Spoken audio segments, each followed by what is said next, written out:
کو قبولیت تک پہنچائیں. سہارا درود کا لیں, بلند آواز سے صلوات کریں.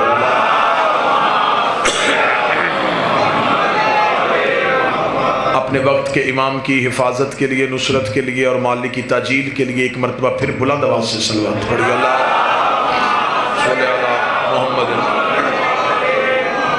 اجازت ہے ذکر شروع کیا جا سکتا.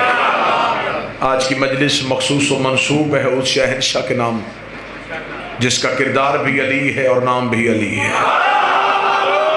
بسم اللہ. کیا کہنے خراسان کے اس شہنشاہ کے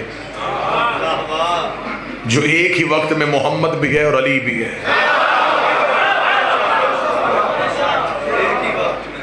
یہ اعزاز صرف سیدہ کے بیٹوں کے پاس ہے. یہ اعزاز صرف خاتون جنت کے بچوں کے پاس ہے کہ یہ آل محمد ہو کے پھر محمد ہو جاتے ہیں. مولا حسین عزت عطا.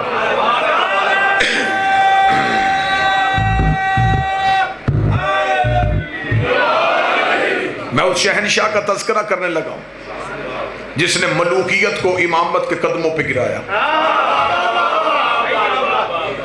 کسی بھی دور میں کسی بھی حجت کو کبھی بھی بادشاہت کی ضرورت نہیں ہوئی.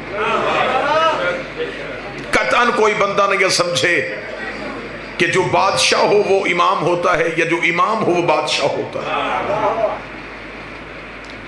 یوسف قید خانے میں بھی نبی تھے. فرعون تخت میں بھی لانتی تھا. اب سر ہلا رہے, اس کا مطلب ہے لانتی تخت میں بھی بیٹھا ہو.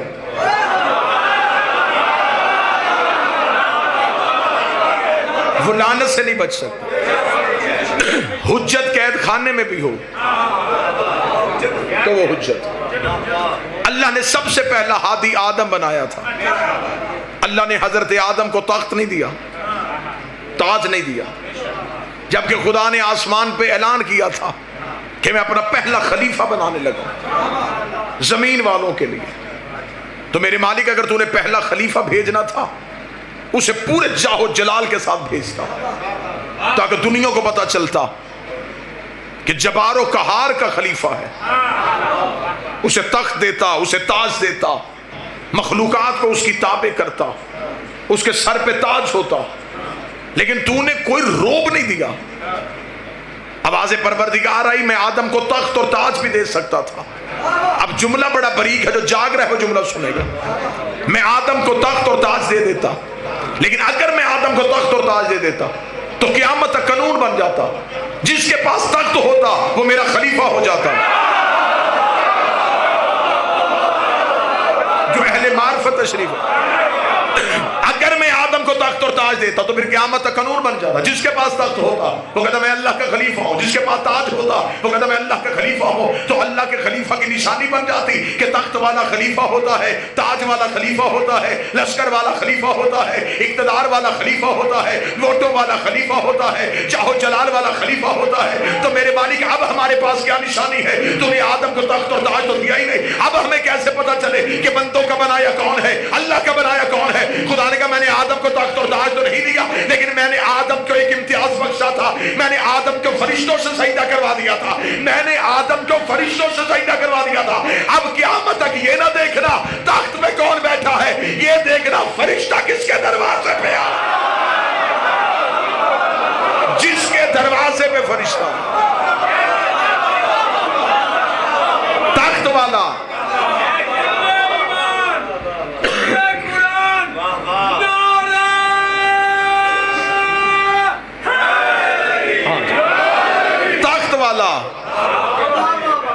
بندوں کا بنایا ہو سکتا, لیکن جس کے دروازے پہ فرشتہ آئے, جو فرشتے کو دیکھے ایک بار نہیں,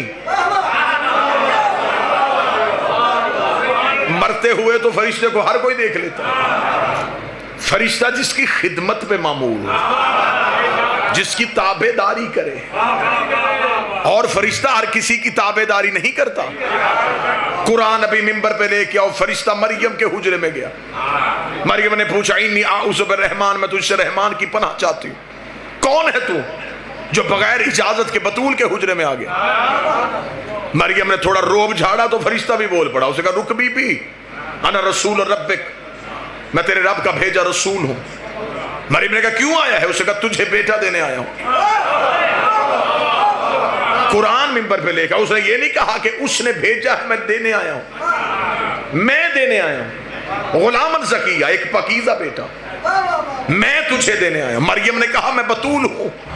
اس نے کہا میں رب کا رسول ہوں، تجھے بیٹا دینے آیا ہوں. مریم نے پوچھا تو کون ہے؟ اس نے کہا رب کا رسول ہوں، بیٹا دینے آیا ہوں. مریم نے پوچھا تو کون ہے؟ اس نے کہا رب کا رسول ہوں، بیٹا دینے آیا ہوں. مریم نے پوچھا کون ہے؟ اس کا رب کا رسول ہوں، بیٹا دینے آیا ہوں. سطر میں نے قتل نہیں کروانی، لفظ میں نے زمین پہ نہیں جانے دینا. مریم نے پوچھا کون ہے؟ کہتا رب کا رسول ہوں، بیٹا دینے آیا ہوں. یہی فرشتہ زہرا کے دروازے پہ آیا. زہرا نے پوچھا کون ہے؟ کہتا فقیر ہوں، روٹی دینے آیا. بولو جو حسین کے نوکر بیٹھے. مالک حسین وہاں کیا کہہ رہا ہے؟ وہاں کہہ رہا ہے کہ میں بیٹا دینے آیا ہوں، یہاں کہہ رہا ہے روٹی لینے آیا ہوں. اب نیاز بیگ میں فتوے کی دکان کھلے تو پھر کھلے. اس کا مطلب ہے جن کا فقیر مریم کو بیٹے دے سکتا ہے وہ علی ہمیں بیٹے کیوں نہیں؟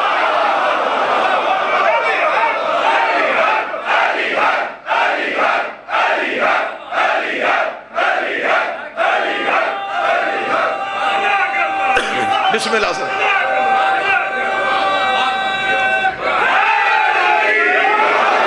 کیا کہا اس نے؟ میں روٹی لینے آیا. قرآن لیا ہو، سنی تفسیر دکھاؤں. طاہر القادری نے لکھا تفہیم القرآن کہ یہ مکہ مدینے کے فقیر نہیں تھے، یہ اللہ کے بھیجے فرشتے تھے جو زہرا سے روٹیاں مانگتے رہے. اب یہ سوال طاہر القادری سے پوچھو، فرشتوں کو تو بھوک لگتی نہیں،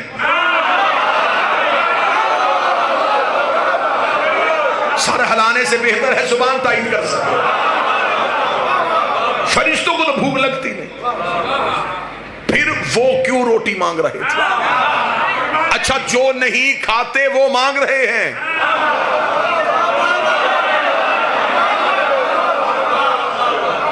اور جو روٹی کے بغیر مر جاتے ہیں وہ مانگتے ہوئے مر رہے ہیں.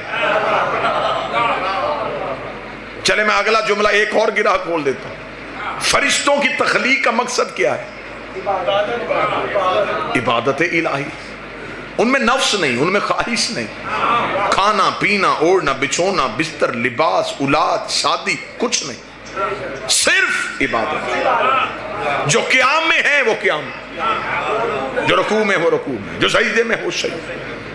اب یہ عبادت الہی میں مصروف ہے. ان میں سے خدا نے چند فرشتوں کو بھیجا ہے زہرا کے دروازے پہ روٹی میں. سنیے، میں یہاں منبر پہ تقریر کر رہا ہوں، مجھے باہر سے کوئی بھائی آواز دے الوی صاحب مجلس چھوڑے پہلے آئیں چائے پی لیں، تو اب مجھے بتائیں کیا مجھے منبر چھوڑنا چاہیے؟ یہ ہے اعلیٰ کام، وہ ہے کم تر کام. ہاں اگر میں کمرے میں چائے پی رہا ہوتا اور کوئی تیز تیز آ کے کہنا جلدی کریں، منبر خالی ہو گیا، اب مجھے چائے چھوڑنی چاہیے، کیونکہ وہ تھا کم تر کام. خطیب میں اور مجمع کے ذہن میں چند سیکنڈ کا بھی فاصلہ آ جائے نا تو پھر باتیں ضائع ہونی شروع ہو جاتی ہیں، ذہن اکٹھے چلے تو پھر لفظ ضائع نہیں ہوتے. میں نے کہا کہ ہمیشہ کم تر کام اعلیٰ کے لیے چھوڑا جاتا ہے، اعلیٰ کام کم تر کے لیے نہیں چھوڑا جاتا. فرشتے کر رہے تھے اللہ کی عبادت. خدا نے کہا تسبیحاں چھوڑو زہرا سے مانگو، تسبیحاں چھوڑو سیدوں سے مانگو. خدا نے فرشتوں کی عبادت چھڑوا کے سیدوں سے منگوا کے دنیا کو بتایا ہے ان سے مانگنا بدعت نہیں، فرشتوں کی عبادت ہے. مانگا ہے سیدوں، لہذا اللہ کی حجت کے لیے تخت اور تاج ضروری نہیں. ہر دور میں امت نے آل محمد سے تخت اور تاج چھین کے یہ سمجھا کہ شاید ہم آل محمد کو کمزور کر دیں، لیکن یہ سچائی روز روشن کی طرح عیاں ہے کہ ہر حکومت حجت کے دروازے پہ آئی ہے. کسی بھی دور میں کوئی بھی حجت حکومت کے دروازے پہ نہیں گئی. علی خاموش اپنے گھر بیٹھے رہے. حکومت بار بار جاتی رہی. آخر جب تنگ آ گئے تو پھر تھک ہار کے علی سے کہنے لگے یا علی آپ حکومت کریں گے؟ کیا کہنے میرے بادشاہ علی تیرے جملے کے. اللہ نے فرمایا اٹھاؤ اپنی اس زخمی اونٹنی کو. تمہاری حکومت میرے نزدیک بکری کے ناک سے بہتے ہوئے پانی سے بھی کم تر. میں تمہاری حکومت کو کیا سمجھوں؟ یہی حکومت لالچ بن کے حسن کے سامنے آئی. حسن نے ٹھوکر مار کے بتایا تجھے میرے بابے نے طلاق دی ہے، اور جسے باپ طلاق دے وہ بیٹوں پہ حرام ہو جاتی ہے. یہی حکومت حسین کے سامنے دھمکی بن کے آئی. حسین نے پرزے اڑا دیے. سجاد کے سامنے خوف بن کے آئی. سجاد نے حکومت کو رسیوں میں باندھ دیا. باکر کے سامنے روب بن کے آئی. اس نے کم سنی میں ہرا دیا. جعفر کے سامنے فتنہ بن کے آئی. اس نے علم سے شکست دے دی.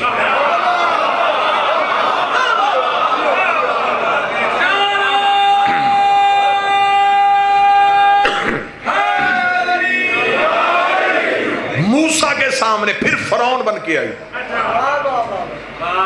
اس نے عطا کے دریائے نیل میں ڈبو کے مار دی. پھر جب رضا کا دور آیا اب یہ منت بن کے آ گئی.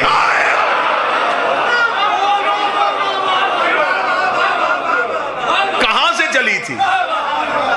کہاں سے چلی تھی؟ کبھی دھمکی، کبھی لالچ، کبھی خوف، کبھی روب. چلتے چلتے میرے بادشاہ علی ابن موسیٰ رضا کا دور آیا.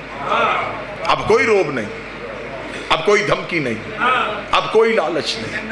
اب وہی شرطیں سامنے رکھی جو مصطفیٰ کے سامنے رکھی تھی.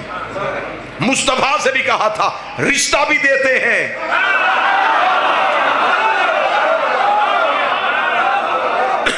بادشاہت بھی دیتے ہیں. چلتے چلتے چلتے چلتے اخیر اتنی مجبور ہو گئی. آٹھویں محمد سے کیا کہ پھر وہی بات کہی رشتہ بھی لے لے، بادشاہت بھی لے لے، کسی طریقے سے ہمیں لعنت سے بچا. امام رضا مدینہ سے نکلے. اب سفر شروع ہو گیا ہے خراسان کی طرف. بادشاہت ہے مامون رشید کی. میں پورا موضوع امام رضا پڑھنے لگا ہوں. اگر آپ کی سماعت مکمل متوجہ. امام چلتے چلتے پہنچے. جب امام پہنچے تو یہ بہت لمبا ایک واقعہ میں پڑھوں گا تو بات امام کے سفر پہ ہی ختم ہو جائے گی، اور میں جہاں پہنچنا چاہتا ہوں وہ بات ادھوری رہ جائے گی. نیشا پور کا سفر امام کا مشہور ترین سفر. اتنی دنیا علم کے لیے ترس گئی تھی، اتنی ترس گئی تھی کہ اتنا عرصہ ہو گیا تھا باب علم بند تھا.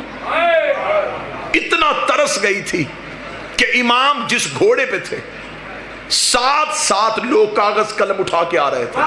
یہ بولے ہم لکھیں.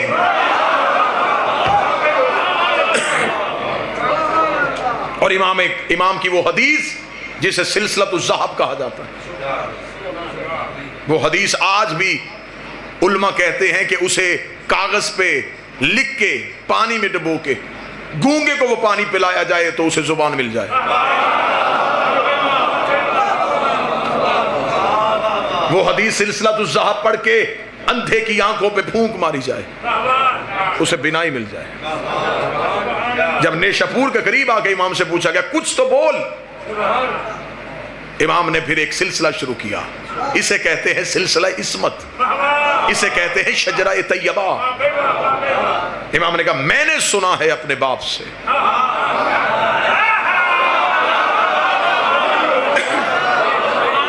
جس کا نام موسیٰ کاظم تھا، انہوں نے سنا اپنے باپ سے جو جعفر صادق تھے، انہوں نے سنا اپنے باپ سے جو محمد باقر تھے، انہوں نے سنا اپنے باپ سے جو علی زین العابدین تھے، انہوں نے سنا اپنے باپ سے جو حسین ابن علی تھے، حسین نے سنا ہے اپنے بھائی حسن کے ساتھ بیٹھ کے جو حسن تھے، حسن اور حسین نے سنا ہے علی سے، علی نے سنا ہے محمد سے، محمد نے سنا ہے جبریل سے، جبریل نے سنا ہے اللہ سے۔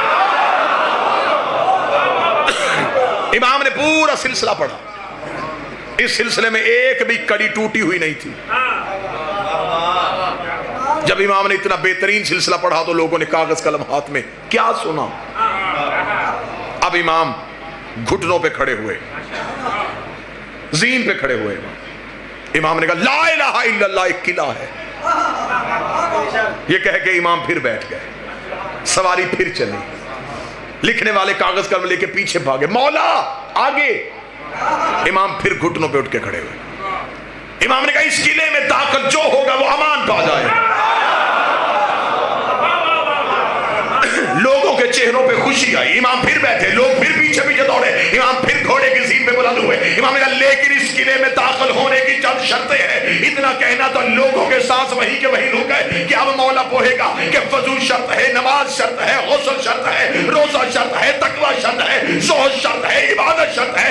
امام کا گھوڑا چلتا گیا، 40,000 کاغذ قلم امام کے پیچھے پیچھے چلتے گئے، مولا وہ شرط کیا ہے، مولا وہ شرط کیا ہے، مولا وہ شرط کیا ہے۔ امام گھوڑے کی زین پہ اٹھ کے کھڑے ہوئے، اپنی ابا کو کھولا، سینے پہ انا من شروطہا، ان شرطوں میں ایک شرط عام ہے، عام ہے وہ شرط، ہمارے بغیر تم لا الہ الا اللہ میں نہیں پہنچ سکتے۔ امام پہنچ گئے خراسان، مامون نے کہا کہ مولا میں چاہتا ہوں کہ آپ کی بیعت ہو، امام کو تخت پہ بٹھایا گیا، امام نے کہا پھر اسے کہا بیعت کروائیں، توجہ میری طرف رکھیے، امام نے ایسے ہاتھ بلند کیا، لوگ سامنے لائن بنا کے کھڑے تھے بیعت کرنے کے لیے، امام یوں بیٹھے تھے بلا تشبیہ۔ مامون نے کہا کہ مولا میں بیعت کروانا چاہتا ہوں، امام نے کہا میں بیعت کروا رہا ہوں، اس نے کہا مولا ایسے بیعت نہیں، ہم تو ایسے کرواتے ہیں۔ امام نے مامون کی طرف دیکھا، بدبخت تجھے نہیں پتا معصوم کسی کے آگے یوں نہیں کرتا،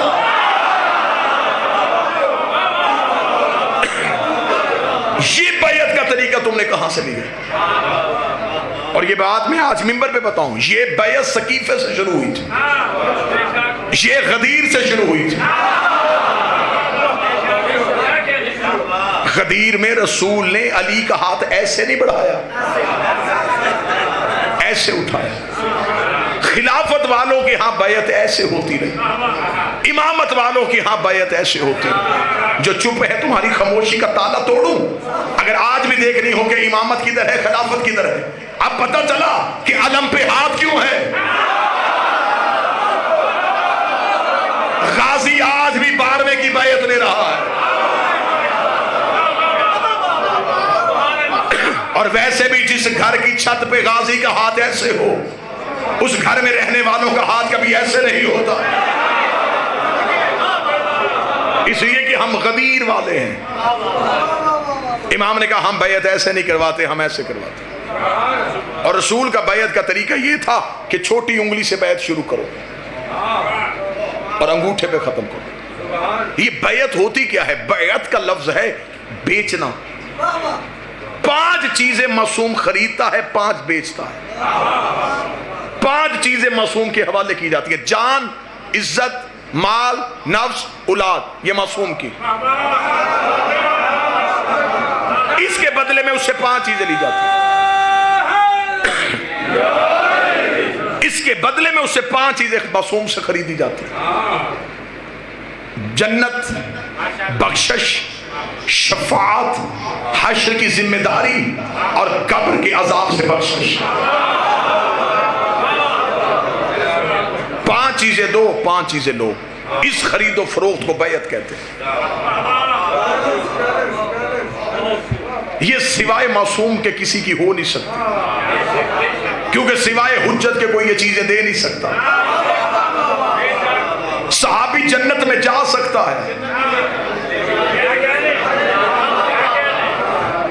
لے جا نہیں سکتا. ویسے بھی میں پاکستان کے ہر ممبر پہ کہہ رہا ہوں، میرے اہل سنت بھائیوں نے اسلامیات میں وہ واقعہ بڑی کثرت سے لکھا ہے کہ ہمارے پاس 10 صحابہ کرام رضوان اللہ علیہ مجمعین ایسے ہیں جنہیں نبی نے اپنی زندگی میں بیعت رضوان میں جنت کی بشارت دی تھی، اور انہیں میرے اہل سنت بھائی عشرہ مبشرہ کہتے ہیں کہ ہمارے پاس 10 ایسے ہیں، ہمارے پاس 10 ایسے ہیں جنہیں نبی نے جنت میں جانے کی بشارت دی تھی. مجھے اس واقعے میں بحث نہیں کرنی کہ اس کی شرط کیسی ہے، یہ واقعہ ہے یا نہیں ہے، لیکن میرے اہل سنت بھائیوں کے پاس صرف 10 ایسے ہیں جنہیں نبی نے جنت میں جانے کی بشارت دی تھی. یہ سارے وہ بیٹھے ہیں جنہیں نبی نے جنت میں جانے کی ضمانت دی ہے. بشارت والے اور ضمانت والے اور.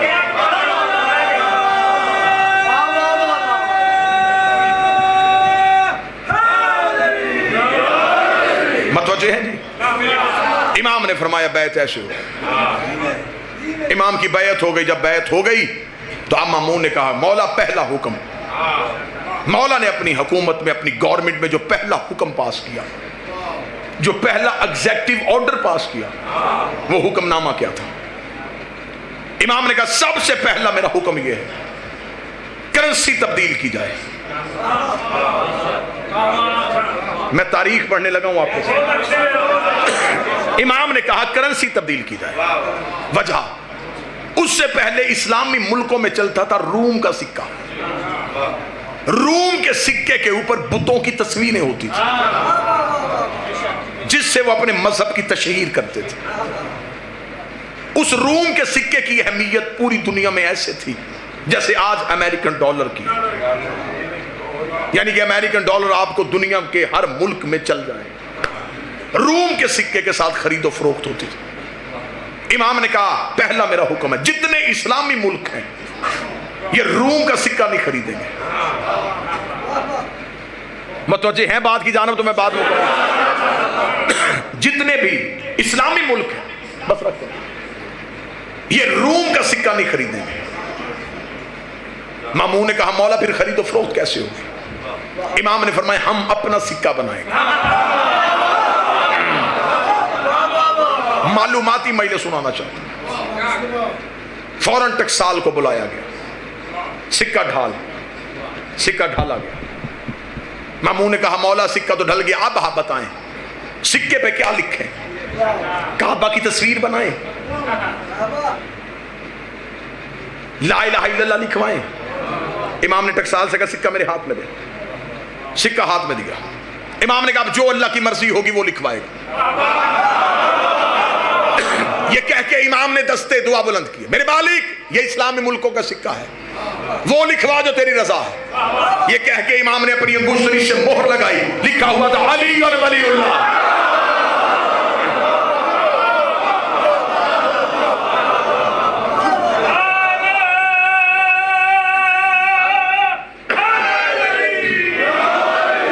کیونکہ لا الہ الا اللہ سب کوئی پڑھ سکتا ہے، محمد رسول اللہ ہر کوئی پڑھ سکتا ہے. علی ولی اللہ وہ پڑھے گا جس کا لا الہ پہ بھی یقین ہوگا.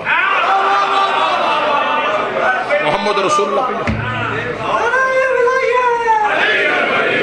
علی ولی اللہ دین کی کچی پکی کا نام نہیں، دین کی ماسٹر ڈگری کو علی ولی اللہ کہتے ہیں.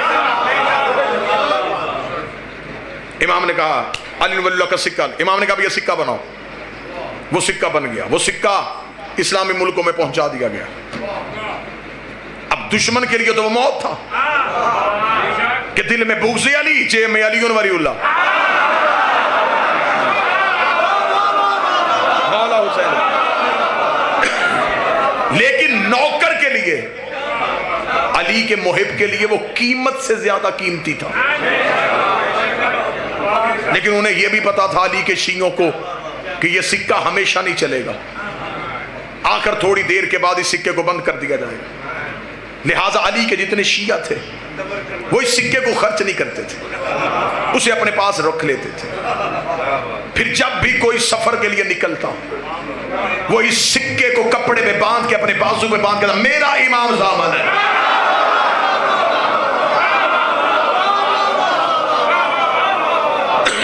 یہ پہچان ہوتی تھی شیعوں کی. اگر آپ کسی دوسرے ملک میں گئے اور آپ کو کوئی محب اہل بیت ملے اس دور میں لوگ مذہب چھپاتے تھے. شوہر بیوی کو نہیں بتاتا تھا کہ میرا مذہب کیا ہے. دوست کو نہیں بتاتا تھا کہ میرا عقیدہ کیا ہے. ایک دوسرے سے جب تنہائی میں ملتے اور ایک دوسرے سے پوچھتے تو علی سے محبت کرتا ہے یا نہیں کرتا. پھر یہ امام زامن نشانی ہوتی تھی, یہ آئی ڈی کارڈ ہوتا تھا, اسے کھول کے دکھاتے تھے میں بھی علی کی ولایت کا قائل ہوں.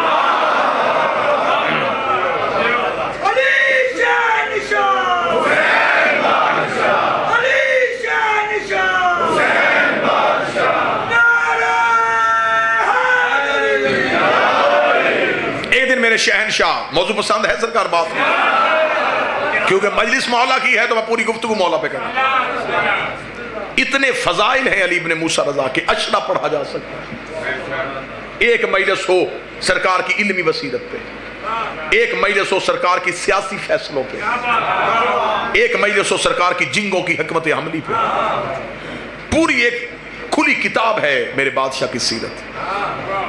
میرے شہنشاہ دربار میں بیٹھے تھے, دربار میں بیٹھے بیٹھے مامون رشید کا یہ طریقہ کار تھا کہ جتنے سیاسی فیصلے ہوتے تھے وہ خود کرتا تھا, علمی فیصلے امام سے کرواتا تھا. اور امام ویسے بھی دنیا داری کے فیصلوں کو ترجیح نہیں دیتے تھے. امام کہتے سیاست جانے اور تو جان. اس لیے علی ان ولی اللہ پڑھنے والوں کو سیاست سے دور رہنے کا حکم دیا گیا. سیاست جھوٹ اور منافقت کی ماں کا نام ہے. آل محمد نے سے دور رہنے کا حکم دیا. یہ سب سے پہلے علی کے خلاف استعمال ہوئی تھی. اب مولا صرف علمی فیصلوں کے لیے دربار میں آتے. مامون رشید ایک دن دربار میں تھا, یہاں دربار میں خوشبو کا جھونکا آیا. اتنی تیز خوشبو تھی کہ ہر کوئی دائیں بائیں دیکھنے میں مجبور ہو گیا, یہ خوشبو کہاں سے آئی. مامون رشید بھی اپنی جگہ سے اٹھا اور اس نے یوں دیکھا, یہ خوشبو کہاں سے آئی. یا دور سے ایک شخص ہاتھ کا اشارہ کر رہا تھا. مامون نے کہا اسے بلاؤ. کون ہے تو؟ اس کا جسے ڈھونڈ رہا ہے. کون؟ اس نے کہا وہ خوشبو میرے پاس. مامون نے کہا کون سا عطر ہے, کس پھول کی خوشبو ہے, کہاں سے خرید کے لایا ہے؟ اس نے کہا نہ یہ پھول نہ یہ عطر. پھر یہ کیا ہے؟ اس نے ایک کپڑے کو کھولا, اس کے اندر ایک ڈبی تھی, اس نے ڈبی کو کھولا, مامون کے سامنے کیا. مامون نے کہا یہ کیا ہے؟ اس نے کہا تیرے رسول کے سر کے بال. یہ منہ مبارک رسول ہے, نسل در نسل ہمارے پاس آ رہا ہے. تو پھر اس نے کہا اب میں غریب ہو گیا ہوں, چاہتا ہوں یہ بال بیچ دوں, لہذا میں چاہتا ہوں کہ تو خریدے. مامون نے کہا قیمت؟ اس نے ایک بال 100 دینار, 7 بال 700 دینار. اس نے کہا اتنے قیمتی کیوں؟ اس نے کہا رسول کے خریدنے. مشیروں نے مامون سے کہا خرید لے, کوئی نہ کوئی چیز تو ہمارے پاس بھی ہوگی, ہم بھی نبی کے وارث ہیں.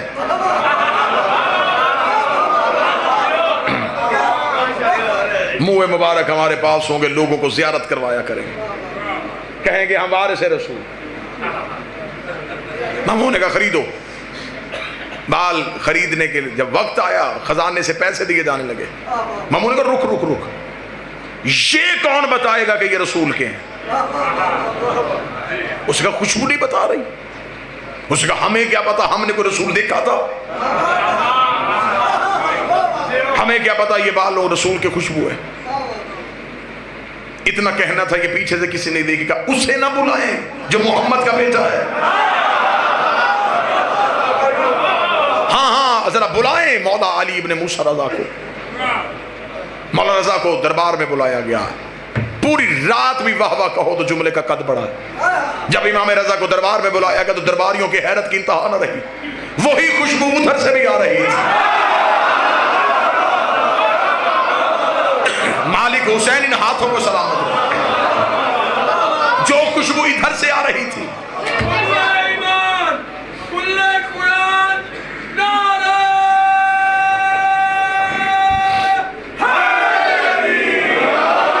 بالکل وہی خوشبو خوشبو ادھر سے آ رہی ہے۔ امام خرامہ خرامہ چلتے ہوئے مامون کے قریب آئے، مامون نے نشست کو خالی کرایا، امام کرسی صدارت پہ تشریف فرما ہوئے۔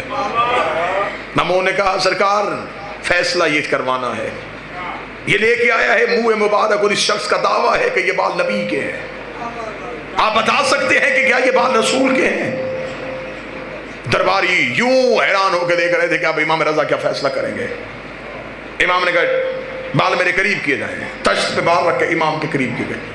امام نے ایک لمحے میں کہا انگلی کا اشارہ کیا، یہ 4 میرے نانا کے ہیں، یہ 3 میرے نانا کے نہیں ہیں۔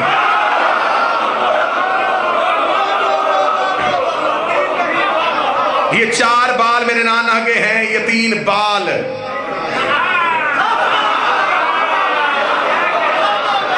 جب سے مجمع تیز ہوا ہے تب سے خطیبوں کو بھی تیزی آ گئی۔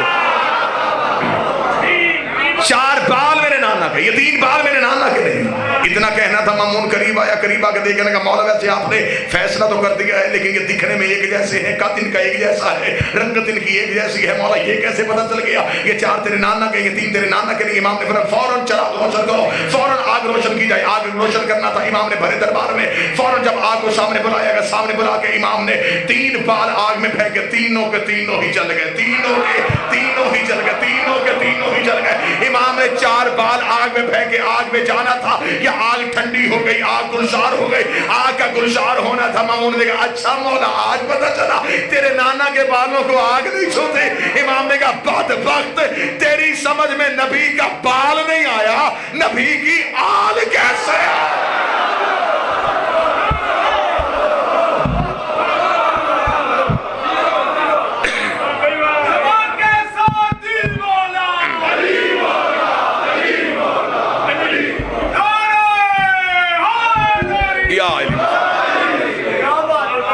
تجھے نبی کے بال سمجھ میں، نبی کی آل سمجھ میں کیسے؟ جو اتنا رئیس تھا وہ غریب الغربہ کیسے ہوا؟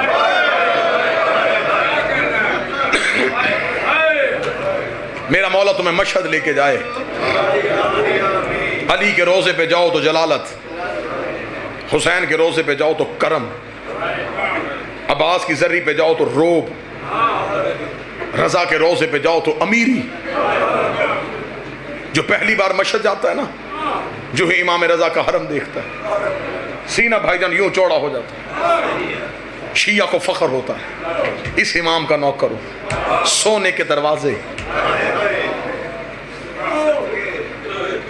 چاندی کی سیڑھیاں، بہترین حرم، تا حد نگاہ امیری ہی امیری، خوشبو کے جھونکے، بہترین ایرانی کلیم، خادموں کی لمبی لائنیں۔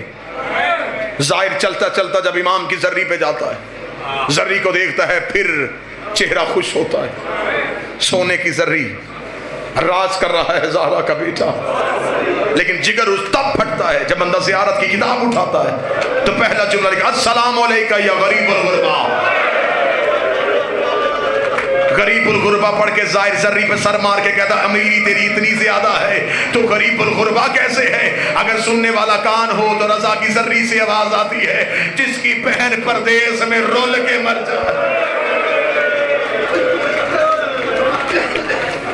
جس کا لاشا وطن میں نہ آئے، جسے پردیس میں مسافر سمجھ کے دفنا دیا جائے، وہ غریب ہوتا ہے۔ یہ جو آج ہم میں عزاداری کی تہذیب ہے یہ ہمیں امام رضا نے سکھائی۔ اتنا امام کو حسین کی عزاداری سے پیار تھا، کتابیں کہتی ہیں جب امام مجلس سننے کے لیے آتے تو جہاں بیٹھ کے اب سن رہے نا، اس جگہ کا تقدس بتاؤں، امام بیٹھنے سے پہلے بھی اس جگہ کو چومتے، اٹھنے سے پہلے پھر چومتے۔ ایک دن ایک صحابی نے کہا مولا آپ اپنے دادا کی مجلس کی جگہ کو چومتے کیوں ہیں؟ امام رضا نے کہا اگر میں دنیا کو اس کا تقدس بتاؤں لوگ اپنے گھروں میں جانا چھوڑ دیں، لوگ رہے ہی حسین کی صف عزا پہ۔ مولا نے فرمایا یہ وہ جگہ ہے جہاں آ کے ملائکہ اپنے پر مس کرتے۔ مولا فرماتے اگر ہمارے عزادار کو مجلس شبیر میں بیٹھنے کا اجر بتا دیا جائے۔ مولا فرماتے ہیں کہ اللہ جب عرش میں ملائکہ سے کہتا فرش پہ دیکھو جہاں حسین کی مجلس ہو رہی ہوتی، تو ملائکہ کہتے ہیں ہم سے ساری زندگی کی عبادت لے لے، ہمیں تھوڑی دیر کے لیے اس محفل میں جانے دے۔ اسی لیے کائنات کا کوئی عمل ایسا نہیں جس میں 14 نے کہا ہو کہ ہم تمہارے ساتھ ہیں۔ کسی کتاب میں مجھے بتاؤ کہ انہوں نے کہا مصلی بچھاؤ ہم تمہارے ساتھ نماز پڑھیں گے، افطاری کے لیے دسترخوان سجاؤ ہم تمہارے ساتھ افطار کریں گے، حج کے لیے احرام باندھو ہم تمہارے ساتھ حج کریں گے۔ ایک ہی وعدہ کیا، تم حسین کی صف بچھاؤ، کوئی آئے نہ آئے ہم ضرور آئیں گے۔ مردوں میں سجاد بیٹھ جاتا ہے، عورتوں میں زینب بیٹھ جاتی ہے۔ میرے مولا علی ابن موسیٰ رضا، مولا اپنے گھر میں روزانہ مجلس کرواتے تھے۔ شبیر کے ذاکر کا احترام میرے مولا رضا نے سنایا، اتنا احترام کرتے تھے اپنے دادے کے ذاکر کا۔ اکثر دیبل کو بلاتے تھے مرثیہ سننے کے لیے۔ دیبل ایک دن امام کو مرثیہ سنانے کے لیے، دیبل ابھی دروازے پہ تھا، امام چل پڑے، دیبل وہیں کا وہیں رک گیا۔ امام نے کہا رکا کیوں ہے؟ اس نے کہا آپ چل رہے تھے، میں آپ کے احترام میں رک گیا۔ امام اس کی طرف دوڑ کے گئے، امام نے اس کے گلے میں باہیں ڈال کے جو جملہ پڑھا وہ جملہ سناؤ۔ امام نے گلے میں باہیں ڈال کے، اے میری دادی کا مددگار، اے میری ماں فاطمہ الزہرا کے مددگار۔ امام نے شبیر کے ذاکر کے گلے میں باہیں ڈالی، امام ہاتھ پکڑ کے لے کے آئے، دیبل سر جھکا کے آیا۔ امام نے کہا دیبل کوئی نیا مرثیہ بھی لکھا ہے؟ عامر آباد سے لکھا ہے۔ امام نے کہا سنا مجھے، آج میں اپنے دادے کو رونا چاہتا ہوں۔ دیبل کھڑا ہو کے پڑھنے لگا، امام نے کہا رک، منبر پہ بیٹھ۔ دیبل کہتا مولا پھر آپ کہاں بیٹھیں گے؟ فرمایا زمین پہ۔ دیبل تڑپ کے کہتا میری جرت ہے زہرا کا بیٹا زمین پہ بیٹھے میں ممبر پہ بیٹھ جاؤں؟ فرمایا میں حکمن کہتا ہوں تو ذاکر شبیر بن کے ممبر پہ بیٹھ، میں عزادار شبیر بن کے خاک پہ بیٹھ۔ آج مجھے شبیر کا عزادار بننے دے، آج مجھے حسین کا عزادار بننے دے۔ دیبل ممبر پہ حکم امام کے تحت بیٹھ گیا۔ دیبل نے ایک مرثیہ پڑھا، یہ مرثیہ عربوں میں آج بھی بڑا مشہور ہے۔ عرب آج بھی اس مرثیے کو سب سے زیادہ پڑھتے ہیں۔ یہ وہی مرثیہ ہے جسے ہمارے اہل بیت شہید محسن نقوی نے اسی مرثیے کا اردو میں ترجمہ کیا تھا اور وہ بڑا مقبول ہوا تھا۔ زہرا تیری کلیوں کا صحرا میں بکھر جا، یہ تخیل دیبل ہے، یہ دیبل نے لکھا تھا۔ سجاد یہ کہتے تھے معصوم سکینہ سے عباس کے لاشے سے چپ چاپ گزر جا۔ دیبل ممبر پہ بیٹھا، دیبل نے ممبر پہ بیٹھ کے مرثیہ شروع کیا۔ دیبل لگا میرا سلام سیدہ تیری اولاد پہ، بی بی میرا سلام تیرے بیٹے حسن کو جسے امت نے تیروں سے زخمی کیا، بی بی میرا سلام تیرے بیٹے حسین کو جس کا لاشا 3 دن بغیر کفن کے پڑا رہا، بی بی میرا سلام تیرے بیٹے سجاد کو جس نے زیور اٹھائے اور شام کا بازار عبور کیا، بی بی میرا سلام تیرے بیٹے باکر کو جس نے کم سنی میں قید دیکھی، بی بی میرا سلام تیرے بیٹے جعفر صادق کو جسے امت نے زہر دے کے شہید کر دیا، بی بی میرا سلام تیرے بیٹے موسی قاسم کو جس کے جسم کا گوشت زندان کی زنجیریں کھا گئی۔ دیبل نے یہ آخری شعر پڑھا اور آخری شعر پڑھنے کے بعد دیبل منبر سے نیچے اتر آیا۔ اب جو بندہ امام رضا کے جنازے پہ وہ ماتم کرے گا، دیبل امام موسیٰ کاظم کی شہادت کا شعر پڑھ کے نیچے اترا۔ امام رضا روتے روتے اٹھے، امام نے ایک کاغذ کے ٹکڑے پہ شعر لکھا، امام نے کہا دیبل دوبارہ منبر پہ جا، ایک شعر دوبارہ پڑھ۔ دیبل نے دوبارہ شعر کو ہاتھوں پہ لیا، امام نے لکھا میرا سلام زہرا تیرے اس بیٹے پہ جو تو اس میں غربت کی حالت میں دفن ہو جائے گا۔ یہ شعر پڑھنے کے بعد دیبل نے ہاتھ جوڑے، ہاتھ جوڑ کے مولا مجھے تو نہیں پتا فاطمہ تو زہرا کا کوئی بیٹا تو اس میں بھی دفن ہے۔ امام نے اپنے گریبان کو چاہ کیا، چاہ کر کہ یہ تیرا وہ غریب امام ہے جو تو اس میں دفن ہو جائے گا۔ اتنا کہنا تھا، دیبل نے دوبارہ شعر پڑھا، یا مستورات کی طرف سے کنات اٹھی، ایک سفید سر والی کریم روتی ہوئی آئی، دوبارہ شعر نہ پڑھنا، جب سے تو نے شعر پڑھا ہے کبھی رضا کی کوئی بہن بے ہوش ہوتی ہے، کبھی کوئی بہن بے ہوش ہوتی ہے۔ امام رضا روتے روتے کنات کے قریب گئے، رو کے کہتے اے رضا کی بہنوں، تم نے صرف بھائی کے قتل کا شعر سنا اور تم نے رونا شروع کر دیا۔ ہائے میرا سلام سیدہ زینب پہ جو 70 قدم کے فاصلے پہ سر پہ قرآن رکھ کے کہتی رہی نہ مار۔ تم نے صرف بھائی کی شہادت کا شعر سنا۔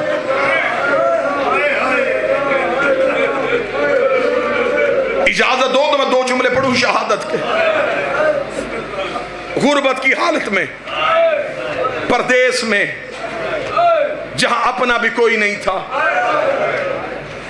جب مامون ملعون نے دربار میں بلایا امام کو زہر کے لیے، امام نے اپنے نوکر ابا سلط کو ساتھ لیا، فرمایا میرے ساتھ چل، آج میرا آخری دن ہے۔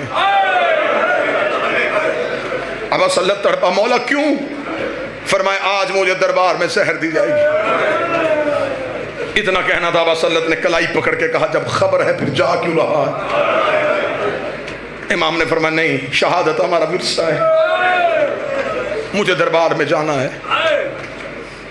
امام نے کہا ہاں ابا سلط میں تجھے نشانی بتاؤں، جاؤں گا میں تنہا، واپسی پہ اگر میرا امامہ چادر بن کے میرے سر پہ ہوا تو سمجھ لینا تیرے امام کو زہر مل گئی۔ ابا سلط حربی خود روایت کرتا ہے، وہ کہتا جب دربار کا دروازہ آیا نا، ابا سلط کہتا میں نے آخری بار رضا کا چہرہ دیکھا، امام رضا نے آخری بار یوں میری طرف دیکھا۔ ابا سلط قدموں پہ ہاتھ رکھے کہتا بہنیں غریب نہ کر، مولا تیری بہنیں پردیس میں ہیں، مولا منت کر نوکر پہ ابھی یہیں سے واپس چلے چل، میں تجھے مدینے چھوڑ کے آؤں۔ اتنا کہنا تھا، امام نے فرمایا ابا سلط میں تیری جنت کا ضامن، تو نے اپنے وقت کے امام کا خیال رکھا۔ ابا سلط کہتا امام دربار میں چلے گئے، میں دربار کے دروازے پہ بیٹھ کے روتا رہا، رو رو کے کہتا اے فاطمہ زہرا مدد کر، تیرا بیٹا غریب ہو کے تنہا دربار میں گیا ہے۔ ابا سلط کہتا میں بی بی سے تبسل کر رہا تھا، یہ تھوڑی دیر بعد میں نے امام رضا کو دربار سے نکلتے ہوئے دیکھا۔ ابا سلط کہتا میں نے چہرے پہ ماتم کرنا شروع کر دیا، کیونکہ امام کا امامہ کھل کے چادر بن کے امام کے سر پہ تھا۔ ابا سلط کہتا کاش وہ دن دیکھنے سے پہلے میں مر جاتا، میں نے زمانے میں بہت لوگوں کو زہر کے بعد جیتے ہوئے دیکھا ہے۔ اسے کہا میں نے دیکھا ہے ابھی زہر ملی، تھوڑی دیر کے بعد دربار سے باہر نکلا، جہاں سے رضا پاؤں اٹھا رہا تھا زمین سے خون آ رہا تھا، زہر اتنی شدید تھی زہرا کے بیٹے کے پاؤں کے تلوے پھٹ گئے۔ آج روکو میں، آج روکو۔ ابا سلط کہتا میں روتا ہوا سامنے آیا، میں نے کہا رک میرا بادشاہ، ان ملعونوں نے اتنی شدید زہر دی، مولا آپ کے پاؤں کے تلووں سے خون آ رہا۔ ابا سلط کہتا ہے میں نے اگلا منظر دیکھا، میرا سر دیوار پہ آیا، اب اللہ جانے یہاں کون ماتم کرے گا۔ ابا سلط کہتا میں نے امام کے پاؤں روکے تھے یا امام نے آنکھوں سے پردہ ہٹایا۔ امام کہتا میں نے دیکھا امام کی آنکھوں سے لہو جاری تھا، رو کے کہتے تو پاؤں کو رو رہا ہے، او میرا جگر پھٹ گیا۔ ابا سلط کہتا میں نے ہاتھ تھاما، ہاتھ تھام کے میں لے کے گیا امام کو گھر۔ ابا سلط کہتا میں نے جلدی بستر بنایا، امام نے کہا بستر بعد میں بنا، جلدی کر ہرسمہ کو بلا کے لا۔ ابا سلط کہتا میں ہرسمہ مولا کا نوکر، مولا کا خاص صحابی، جیسے علی کو ابو ذر و کمبر سے پیار تھا ایسے رضا کو ابا سلط اور ہرسمہ سے پیار۔ ابا سلط کہتا میں روتا ہوا ہرسمہ کے گھر کی طرف دوڑا۔ ابا سلط کہتا جو ہی میں بازار میں گیا تیز آندھی آ گئی، اتنی تیز بارش ہوئی، اور یہ اثر ہے جب امام کو زہر ملتی ہے تو ہمیشہ ایک ایسا طوفان آتا ہے جس سے لوگ ڈر جاتے ہیں، اس لیے کہ کائنات میں تبدیلی آتی ہے جب حجت دنیا چھوڑ رہی ہوتی ہے۔ ابا سلت کہتا ہے میں نے زندگی میں اتنا خوفناک طوفان نہیں دیکھا تھا، ایسے لگ رہا تھا جیسے خراسان میں لہو کی بارش ہونے لگی ہے، اتنی تیز آندھی تھی، دروازوں کے ساتھ دروازے لگ رہے تھے، لوگ ڈر کے اپنے اپنے گھروں میں بیٹھ گئے۔ ابا سلت کہتا ہے میں روتا روتا ہرسمہ کے دروازے پہ گیا، میں نے دروازے پہ دستک دی، ہرسمہ مصلی پہ بیٹھا تھا، میں نے کہا ہرسمہ کیا کر رہا ہے؟ اس نے کہا نماز آیات پڑھ رہا ہوں، اتنی تیز اور اتنی خوفناک آندھی آ گئی ہے، اللہ جانے کسی مظلوم کا گھر تو نہیں اجڑ گیا، اتنا کہنا تھا۔ ابا سلت کہتا میں نے ہرسمہ کے گلے میں باہیں ڈالی، روکے کا کوئی مظلوم نہیں، ہمارا امام غریب ہو گیا ہے، ہمارے مولا کو زہر مل گئی ہے۔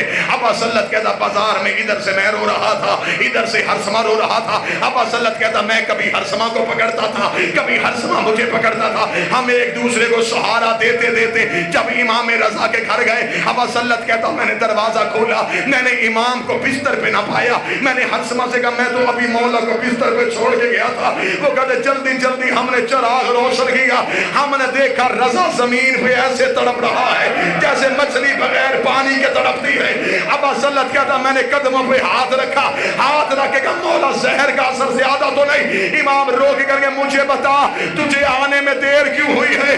رو کے کر کے مولا باہر طوفان بڑا تیز ہے، باہر بارش بڑی تیز ہے۔ رضا رو کے کہتا تم مرد ہو کے گھبرا گئے، وہ عورت ہو کے اکیلی قوم کی پہاڑیوں پہ رو رو کے کہہ رہی ہے رضا میری اونٹنی مر گئی، میری کنیز مر گئے۔ ماتم غریب